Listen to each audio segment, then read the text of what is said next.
E aí galera, tudo bem? Rapidinho antes de começar o vídeo, só lembrando que a gente oferece aulas particulares, monitoria, resolução para lista de exercício e mais todo tipo de ajuda que você pode precisar, seja para passar de semestre na faculdade ou entender aquela matéria que você sempre quis, mas nunca conseguiu. Eu vou deixar o contato na descrição, tanto o e-mail ou se você for das antigas, ou então a página do Facebook, se você quiser, manda uma mensagem lá e a gente conversa. E aí, gente, tudo bem? No vídeo de hoje, como já diz o título, eu quero trabalhar um pouco em métodos de resolução para equação diferencial, equações diferenciais. O método que eu vou passar aqui, ele é bem importante no contexto da mecânica quântica. No final do vídeo eu vou explicar bem resumidamente o porquê. E depois no curso de mecânica quântica, seja aqui o do canal que eu ainda vou fazer, ou então na faculdade mesmo, vocês vão ver direitinho o porquê. Mas, enfim, eu queria dizer isso antes de começar. E também que eu tentei fazer essa aula um pouco mais curta, mas eu não sei se deu muito certo. Então, se eu notar que está ficando muito cansativo, eu vou dividi-la em duas e daí fica melhor para vocês. Bom, então vamos começar. O nosso objetivo aqui é resolver de maneira mecânica, sem precisar pensar muito, esse tipo de equação aqui. X é uma função do tempo, daí você tem as derivadas dele, e os AN são todos coeficientes. O A1, A2, até o AN são todos coeficientes reais ou imaginários, tanto faz. Uh, e enfim, esse é o nosso tipo de equação. Bom, eu não vou passar exatamente uma matemática muito profunda de como resolver, do porquê que o método que eu vou usar dá certo, ou coisas do tipo. Eu vou tentar fazer de um caminho bem intuitivo e, enfim, se você for uma pessoa que busca muito rigor matemático, depois eu posso recomendar algumas coisas para você ler, mas eu acredito que para a maioria aqui o jeito que eu vou fazer não vai ser um problema muito grande. Bom, agora antes de começar por esse problema, vamos pensar um pouco mais simples. Qual que é a equação mais idiota que a gente consegue imaginar? Bom, a equação mais imbecil provavelmente é a derivada de x é igual a uma constante vezes o próprio x. A solução disso já é bem conhecida, é a exponencial. E então fica assim, a gente tem aquela vontade, fica aquele desejo de conseguir transformar aquela soma feia que a gente tem em alguma coisa que tem essa cara, porque daí a gente já sabe a solução, não precisa nem pensar, a gente só coloca e problema resolvido. Bom, por sorte, tem como a gente fazer isso. E daí, antes de fazer o caso geral, vamos começar com um exemplo clássico, porém muito importante, que é o oscilador harmônico. A gente tem que um sistema massa-mola, por exemplo, a gente tem que a aceleração ela é proporcional ao deslocamento. Quanto mais você se afasta do ponto de equilíbrio, mais a mola te puxa de volta. Bom, então se eu definir um vetor x grande como sendo a velocidade na primeira coordenada e o espaço na segunda coordenada, a gente pode, por exemplo, derivar e daí a gente cai em algo desse tipo. Se a gente derivar o vetor que está em cima, a gente cai com aceleração na primeira coordenada e a velocidade na segunda coordenada. Bom, já que a gente sabe como a aceleração está conectada com o espaço e a velocidade, fica uma sensação que dá para eu multiplicar o vetor x por uma matriz e cair no segundo vetor, na derivada dele. Ou, enfim, vamos chutar uma matriz aqui que milagrosamente caiu do céu, no caso essa daqui. E vamos ver no que acontece se a gente pegar ela e multiplicar pelo nosso vetor. Se a gente fizer isso, é só fazer a multiplicação normalzinho de matriz. A gente quer aqui na primeira coordenada a gente tem o menos ômega quadrado x e na segunda coordenada a gente tem o x'. E isso é exatamente a equação que a gente estava procurando. a gente tem que a derivada do x é igual a uma constante vezes o x. Mas a dúvida que não quer calar é, será que a solução disso também é o e elevado a tx? E se for, o que exatamente é a exponencial de uma matriz? É uma matriz, é um vetor, não é nenhum dos dois? Vale as mesmas propriedades da exponencial? Você pode passar dividindo, você não pode? Enfim, isso é o que a gente quer responder nesse vídeo. E daí, antes da gente explorar a exponencial da matriz, vamos entender exatamente o porquê que essa é a resposta num caso que a gente conhece melhor. Então vamos voltar aqui para a nossa equaçãozinha. X' é igual a x, no caso é só uma dimensão, x' é um número, a é um número, x é um número. Quando eu digo um número, é uma função de uma variável, né? Menos o a é uma constante. Bom, mas enfim, a gente sabe a solução, mas vamos pensar por um momento assim, a gente não sabe como resolve isso. Então a gente vai dar um chute mais genérico possível, aquela lá que quando você fala, meu, não faço a menor ideia, você chuta uma coisa que está sempre certo. Então, geralmente é ruim de trabalhar, mas você sempre pode fazer esse chute. A gente vai chutar a série de potências, ou a série de Taylor, eu não sei como vocês veem isso, porque se for pelo menos uma função fisicamente razoável, tem que convergir, ela tem que ser derivável, você tem que ter propriedades boas nela, então não é um chute tão ruim assim. Ele não é muito prático de trabalhar, mas não deixa de ser uma resposta que está, entre aspas, sempre certa. Então vamos lá. Esse daqui é o nosso chute. O x é uma soma de coeficientes vezes o t elevado a n. Daí a gente pode derivar isso daqui rapidinho. A gente quer que a derivada, a soma, a soma das derivadas, a derivada da soma é a soma das derivadas. Pelo menos quando a função é suficientemente bonita, ela converge, coisas do gênero, o que é o nosso caso aqui. Então a gente deriva. Na primeira soma que eu escrevi aqui do lado do x', é só a derivada normal, só que daí a gente tem que a soma começa pelo primeiro termo, que o termo que seria o n igual a zero é uma constante quando você deriva da zero. Então a gente pode renumerar isso só para a gente começar no n igual a zero também, que é a última soma aí da direita para a esquerda. Bom, vamos guardar essa informação aqui e vamos fazer a conta.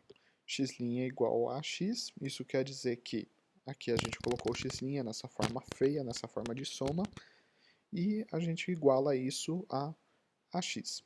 Até aí a gente não fez nada, a gente só reescreveu o mesmo problema, mas a gente ainda não consegue resolver. Mas dá para a gente usar um pouquinho do que a gente conhece para tornar esse problema algo resolvível. E para fazer isso, a gente vai reescrever essa equação. A gente escreve ela como x' menos ax igual a zero. Então eu só peguei aquelas formas, substituí e coloquei o t elevado a n em evidência. Então a gente fica alguma coisa, algum coeficiente, vezes t elevado a n é igual a zero. Mas se a gente lembrar um pouquinho da álgebra linear, a gente tem que esses polinômios eles são linearmente independentes. Isso quer dizer que se eu tiver uma soma deles, a n vezes x elevado a n igual a zero para todo x, isso só é possível se todos os coeficientes forem igual a zero. Bom, em outras palavras, se todos os coeficientes têm que ser igual a zero, a gente tem que aquela parte de cima, aquela soma de cima, o n mais 1, b, n mais 1, menos ABN tem que ser igual a zero. Então a gente acha uma fórmula para o BN mais 1, que é exatamente pegando aquela parte e igualando a zero. E a gente pode usar essa fórmula para, uma vez que a gente sabe o BN mais 1, a gente sabe o BN, a gente sabe o BN menos 1 e assim por diante. Então a gente pode escrever tudo em função do B0, que seria o primeiro coeficiente da expansão na série. Então a gente, dessa maneira, acha uma fórmula bonitinha para o BN. O BN é igual a esse B0, que é o primeiro coeficiente da série, o vezes o A elevado a n dividido por n fatorial. Bom, até aí já avançamos bastante no nosso problema, a gente pode voltar para o nosso chute. A gente tinha falado que o x de t tem essa cara aí, e se a gente substituir Bn agora, a gente cai nisso daqui, que se vocês não estão lembrando exatamente, a gente pode definir a função exponencial de várias maneiras. A gente pode definir pelas propriedades que ela tem, a gente pode definir por uma interpretação geométrica, ou a gente pode definir como uma série de potências. Então, nesse caso, a gente está trabalhando aqui com a definição por meio de séries. E elevado a t tem essa cara aí, a soma de n igual a zero até infinito de at elevado a n sobre n fatorial. Então a gente chega numa resposta para a nossa equação. A gente simplesmente pega o que está em cima, fala, aqui tem uma função exponencial e voa lá. Aqui a gente tem que o nosso x de t é igual a esse b0, que é o primeiro constante do... Eita. A primeira o primeiro termo da série de potências, vezes a exponencial. E esse termo, inclusive, é o x no momento zero, então é o valor inicial do x. Bom, agora eu já mostrei o próximo slide, né? Problemas técnicos, foi uma cagada, mas tudo bem, desculpe. É só a gente fazer o mesmo com a matriz.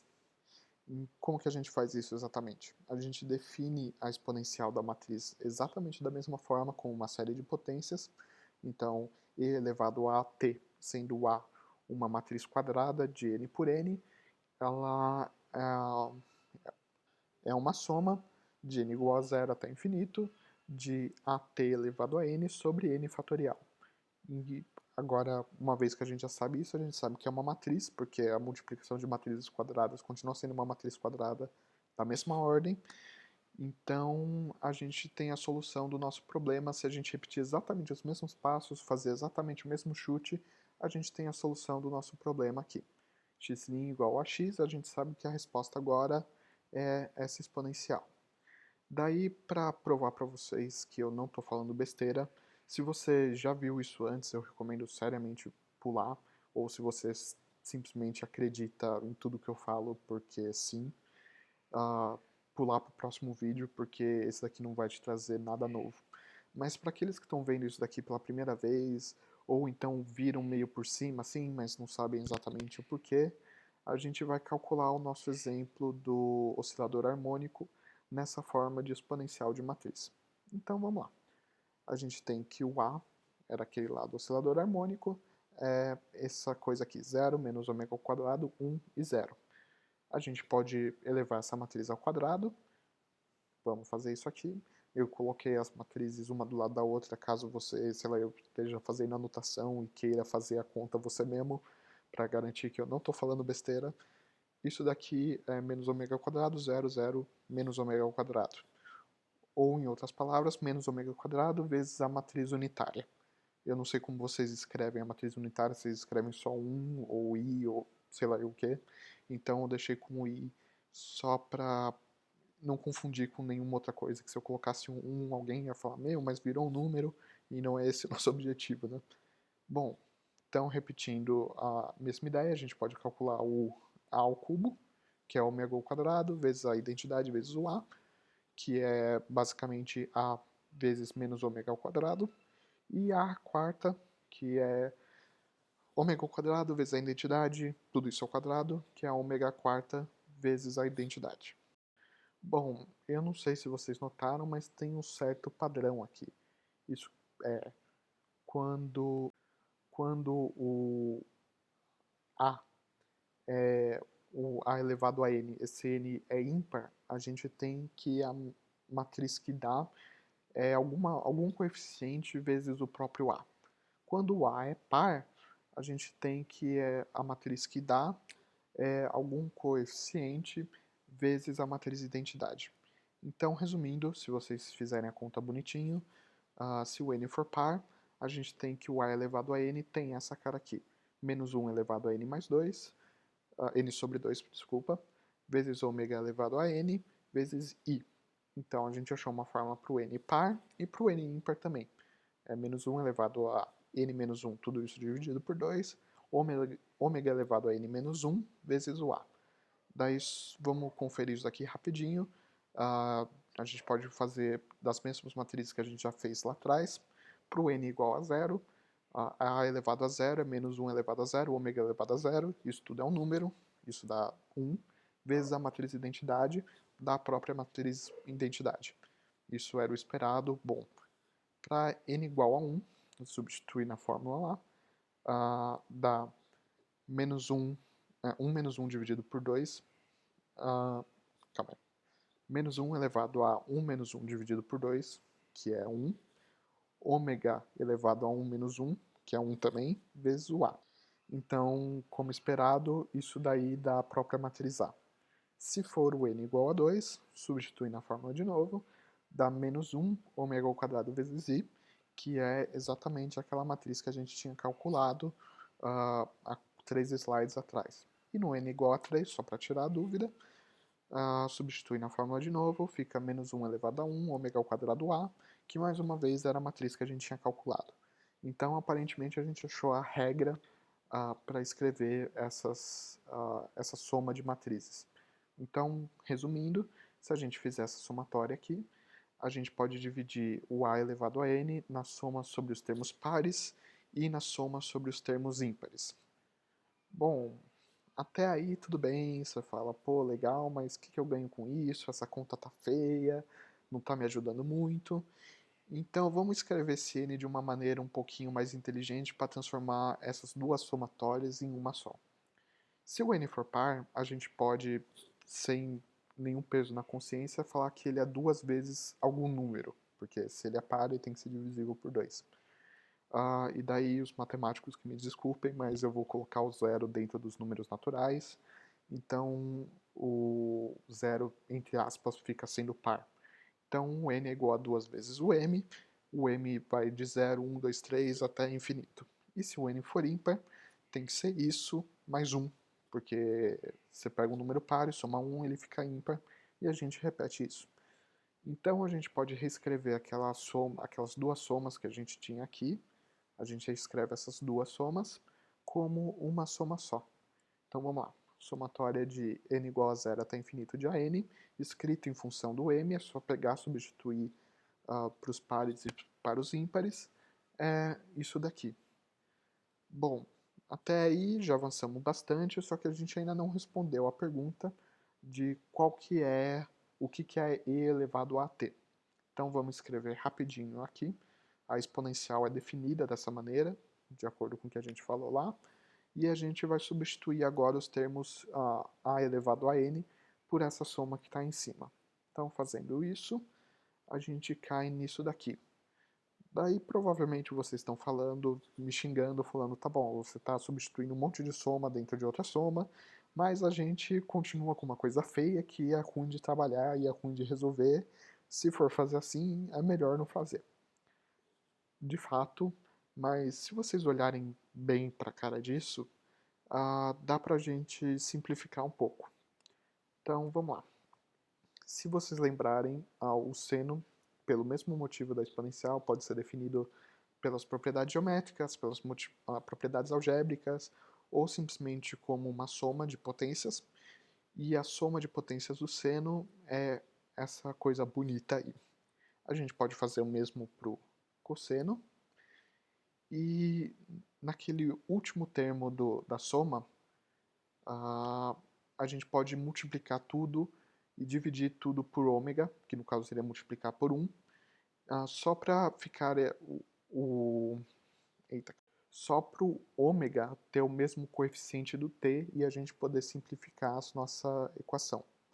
Então, a gente pega essa primeira parte do lado esquerdo da igualdade, multiplica por ômega e divide por ômega, daí o t e o ômega ficam elevado a 2m mais 1. Então, substituindo isso, voltando para a nossa fórmula da exponencial, a gente tem a seguinte expressão. A gente tem que a exponencial é o cosseno de ômega t vezes a matriz de identidade mais o seno de ômega t dividido por ômega vezes a matriz A. Então agora sim, rufem os tambores que a gente finalmente chegou na nossa solução. A nossa solução, como a gente tinha dito anteriormente, é exponencial, e se a gente quiser escrever essa exponencial de uma maneira que a gente saiba fazer a conta, a gente vai escrever ela dessa forma aqui, com essa cara aqui. Eu simplesmente peguei o que a gente tinha, o A vezes o seno, a matriz de identidade vezes o cosseno, e substituí aqui. Então agora a gente tem uma equação para a velocidade, uma equação para o espaço, e a gente resolveu o nosso problema. Daí, só para mostrar assim que faz bastante sentido e que tá certo essencialmente, vamos pegar o exemplo mais simples do oscilador harmônico. Você pegou no instante x igual a zero, você tirou a sua massa, afastou ela do ponto de equilíbrio a uma distância a. A notação ficou meio ruim porque A já era o nome da matriz, mas enfim, nesse caso A é de amplitude e você abandonou ela com velocidade igual a zero.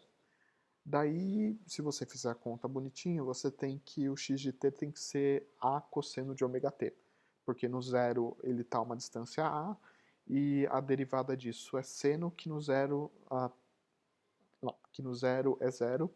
Em outras palavras, no instante igual a zero ele estava parado.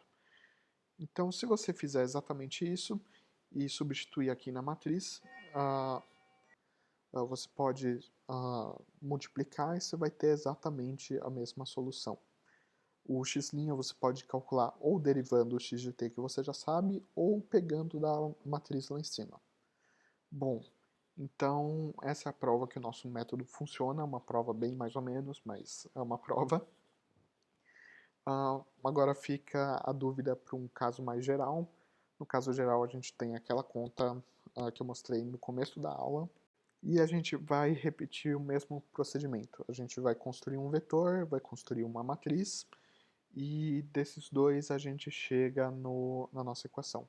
Então a gente define o vetor sendo isso daqui, a derivada n-1 de x na primeira coordenada e vai diminuindo o grau da derivada até o x. Se a gente derivar, é só aumentar o grau da derivada em 1, então ficaria x n linhas, na segunda coordenada x n menos 1 linha, e assim por diante.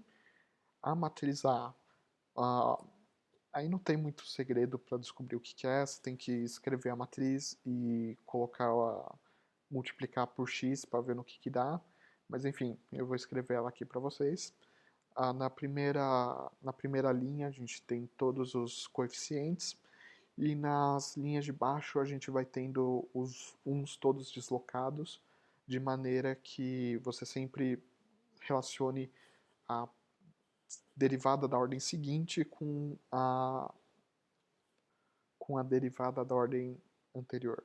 Não, ficou confuso isso. Bom, enfim, desculpa pela confusão, mas é só vocês pegarem, escrever a matriz e vocês vão ver que casa direitinho a primeira linha da equação que vocês estão vendo e as linhas de baixo, elas só escrevem tipo x igual a x, você não ganha muito com isso.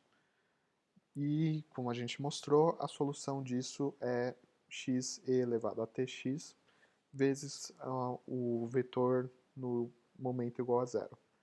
Bom, e quais são as vantagens de trabalhar dessa maneira? As vantagens é que, se você chegar, sei lá, não é importante para você naquele momento saber a resposta da sua equação, você só precisa saber que ela existe e você usa ela para trabalhar em outros contextos. Então, se você simplesmente falar a resposta é e elevado a t, a gente tem as propriedades dela, elas são bem definidas, elas são bem conhecidas, porque essencialmente ela é uma função exponencial. Tem que tomar um pouquinho de cuidado, porque ela é uma matriz agora e não mais um número. Então, precisa ver se a vezes b é igual a b vezes a, aquelas coisas todas. Depois eu posso fazer um vídeo falando melhor disso. Mas independente de, você tem as regras, você sabe como funciona, você sabe como trabalhar, é relativamente fácil. Então, te poupa o trabalho de ter que assim, fazer um passo a mais, resolver uma equação que não é tão importante naquele momento, só para você poder usar ela mais para frente. Você pode simplesmente falar a resposta é essa e vida que segue. A segunda vantagem de trabalhar nesse contexto é a mecânica quântica. Eu pretendo muito fazer uma série de... uma playlist sobre mecânica quântica avançada para o nível da graduação, não é avançada a ponto de pós, mas é a mais do que a maioria das pessoas vem, pelo menos pelo que eu andei perguntando por aí. E só para dar um exemplo de como o porquê que isso é importante, a gente pode usar, por exemplo, a equação do Schrödinger, dependente do tempo, que é uma das mais importantes da física, e ela tem essa cara aqui. Ah, uma constante vezes a derivada do tempo vezes um vetor é igual a um operador vezes um vetor. Esse operador aí ele pode ser visto como uma matriz gigante. Ele não é exatamente uma matriz gigante, mas dentro desse contexto cabe. E a vantagem é que a gente acabou de calcular qual que é a resposta disso, que é a exponencial dessa matriz dividido por IH cortado.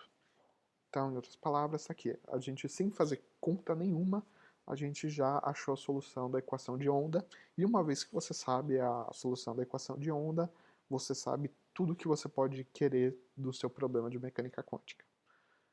Bom, obviamente nem tudo são rosas, as coisas podem ser bem complicadas, até porque senão mecânica quântica seria fácil, e eu não conheço nenhuma pessoa que fala isso. E daí tudo reside no problema de como a gente pode calcular essa exponencial de matriz de uma maneira rápida e indolor, por assim dizer. Porque se vocês já mexeram com bastante matrizes, então você sair multiplicando uma pela outra, outra pela uma, pode ficar uma conta grande, pode ficar uma conta complicada, e o pior de tudo, você pode não achar padrão. Que a gente, para resolver o oscilador harmônico, a gente usou que os termos pares dava a matriz de identidade e os termos ímpares dava a própria matriz. Mas, por via de regra, isso não funciona. Então, nas próximas aulas, eu vou trabalhar um pouco como vocês podem simplificar essa exponencial de matriz para ficar algo bem fácil, bem palpável e, o mais importante de tudo, bem rápido na hora de calcular. É basicamente o mesmo processo que eu acho, eu não, depende do programa, mas que a maioria dos programas usam quando você joga uma equação diferencial para ele resolver. Então, bom, é isso, eu espero que vocês tenham gostado. Vocês, por favor, avisem se eu fui muito rápido, se eu fui muito devagar, se está tudo bem explicado, se ficou alguma coisa no ar, a gente responde sem problema nenhum. E eu realmente espero vê-los novamente aqui. Então, obrigado pela participação e até uma próxima.